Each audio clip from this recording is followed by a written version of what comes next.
अस्सलाम वालेकुम दोस्तों, उम्मीद करता हूँ कि आप सब खैरियत से होंगे। आज मुझे ज़रा इत्तफाक़ लारनस गार्डन जानने का, तो मैंने ये छोटी सी वीडियो बनाई। मैं कहा चलें व्लॉगिंग करके देखते हैं कि व्लॉगिंग हमारी समझ में आती है कि नहीं, कैसे व्लॉगिंग की जाती है। तो ये आज ये मेरी ट्यूटोरियल वीडियो है समझें। और ये जो है आज लारनस गार्डन की एंट्री थी शाहराह क़ायद-ए-आज़म की साइड से। और ये जो है इसका मंज़र, उधर बादल आए हुए थे काफ़ी, मौसम जो ना अच्छा हुआ था। और इसके अलावा ये जो है ये इसका एंट्री के बाद कितना खूबसूरत सा मंज़र है।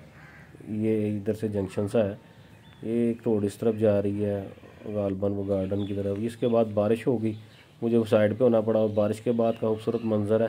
ये व्यू इसलिए चेंज है क्योंकि इसको मैंने शॉर्ट वीडियो के लिए थोड़ा सा रिकॉर्ड किया था, तो फिर मैंने कहा आप दोस्तों के लिए इसको भी दरमियान में एंट्री डाल दी जाए। और ये इसके बाद देखें आपको बारिश इधर काफ़ी अच्छी खासी हो गई थी।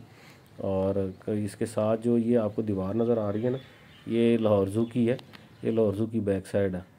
और बारिश के बाद का मंज़र देखें माशाल्लाह, ये वही जगह जो आपको पहले वीडियो में दिखाई थी।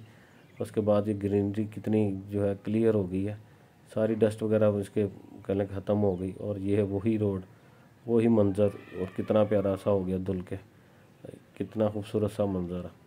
और ऐसे कि जैसे रियल नेचर का जो है ना, यानी कि है ही रियल नेचर, लेकिन मज़ा है जितनी साइलेंसी यहाँ पे थी। उम्मीद करता हूँ कि व्लॉग थोड़ा सा अच्छा बना होगा। आप मुझे कमेंट सेक्शन में बताएं कि व्लॉगिंग की जाए या ना की जाए।